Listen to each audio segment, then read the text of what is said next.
It was a big win for progressive left in Tuesday's New York primaries. All three congressional candidates who were endorsed by New York City Mayor Zohran Mamdani won.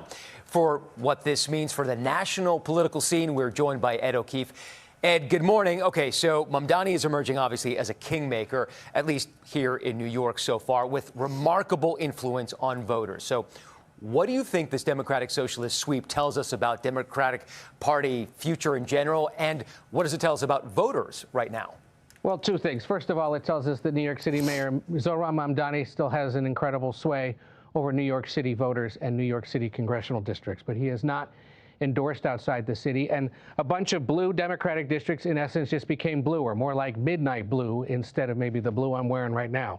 So, you know, they reflect, however, something that the Democratic Party is going to have a big conversation about in the coming years, especially as they get ready to nominate someone for president. And that is, what exactly did Israel do in the wake of the October 7th attacks? Was it genocide or was it something else? Because for a growing number of far-left Democratic voters, it is genocide. And unless the candidate is saying that, it is a disqualifying characteristic for that candidate. But that won't be a factor in every race across the country. And Democrats certainly aren't nominating socialists everywhere else. Just 40 minutes north of where you guys are sitting, for example, they nominated a woman named Kate Conley, an Army combat veteran, to take on Republican Mike Lawler in one of the most competitive House districts across the country. The issue for her will be Republicans are going to run ads saying, does she associate herself with the socialists in New York City, or does she represent you? And it'll be up to voters to determine whether they think the Democrat in their district is more in line with those in New York City or elsewhere. And what this says more broadly, guys, among Democrats and Republicans, is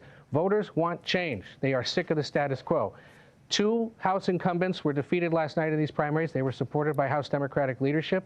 We've seen other incumbents in both parties lose primaries this year, and will continue to do so. And it's why you've seen Democrats across the country have these races with less conventional contenders, because they are, in fact, intrigued and looking for someone who doesn't necessarily reflect the politics of right now, but a different kind of politics they want to see in the future. Yeah, Ed, you sort of led me to my next question. What, if anything, do these results mean in New York outside of New York? And you said, listen, it's sending the message voters want change. Do you think this translates outside of New York?